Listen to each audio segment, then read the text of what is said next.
What's cracking? My name is Hans and for today's video guys, i-share natin sa inyo yung loot ng aming guild ngayon araw guys. So ito yung ating day 15. Kaso lang dito guys hindi ako nakasama sa guild guys or sa boss hunt namin kasi nga guys may ginawa ko. Pero syempre considered na natin siya as day 15. So wala akong makukuha dito pero syempre kung babalatuhan nila ako malaking bagay yan guys.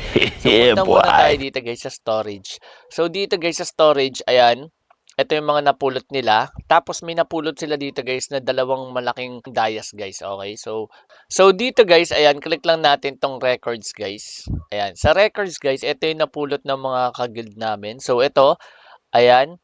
Forgotten Remnant ulit guys. So same lang din yan ng akin. So binibenta ulit yan for 32,000 diamonds guys. Tapos next one may napulot silang epic dito. So ito pala yung napulot ko na isa. Okay. So, meron silang napulot dito guys na epic na item. So, check lang natin kung nasa na yon. Ayun. So, eto guys oh.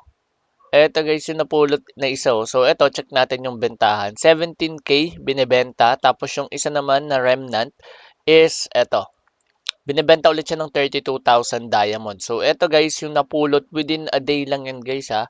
So, hindi pa nga siya, at least mga nasa 12 hours lang yung pagitan yan guys. Wala pang 12 hours pala. So ayun, so ayun sobrang daming napulot dito ng aming guild guys. Ang gagaling kasi mag-boss hunt. Kaso lang wala akong parte doon kasi nga guys, di ako sumama.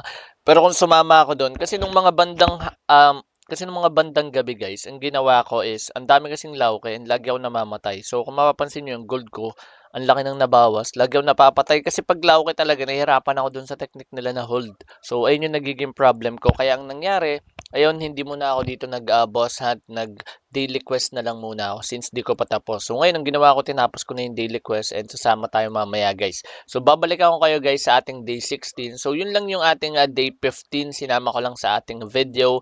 And also guys, baka hindi nyo pa to alam. So meron kayong makukuha dito guys ng mga free. Ayan, so dito guys sa step up. Ayan, tagwa 100k lang yan. Hindi pala siya free. 100k guys na diamonds. Ayan. Kung gusto niyo makuha yan, ay 100k guys na gold kung gusto niyo makuha yan.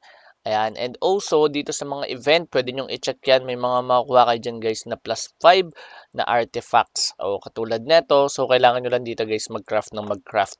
Okay. So, yun lang yung meron tayo for today sa video guys. And ayun, in-update ko lang kayo dun sa loot ng aming guild. And kung mapapanood mo to, bossing CK, baka na Wait a minute! Who are you? naman or kung sino man nakapulot dyan guys, shout out kila Taeng, kila Black Scars and kila Kailin. So maraming salamat sa panonood and don't forget guys, Pogi hashtag 2020, marami pa akong coupon dito guys. At once again, this is Hans and God bless.